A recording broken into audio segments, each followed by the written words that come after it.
issued a severe thunderstorm warning for southeastern Montgomery County in southeastern Texas, southwestern San Jacinto County in southeastern Texas, west central Liberty County in southeastern Texas, northeastern Harris County in southeastern Texas, until 4:30 p.m. Central Daylight Time.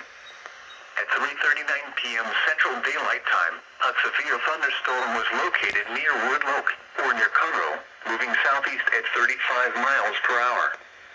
Hazard, 70 miles per hour wind gusts and quarter-size hail. Source, radar indicated. Impact, hail damage to vehicles is expected. Expect considerable tree damage. Wind damage is also likely to mobile homes, roofs, and outbuildings.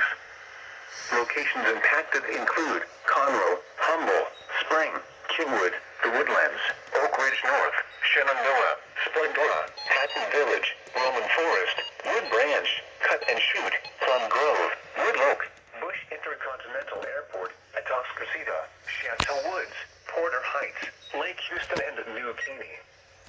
For your protection, move to an interior room on the lowest floor of a building.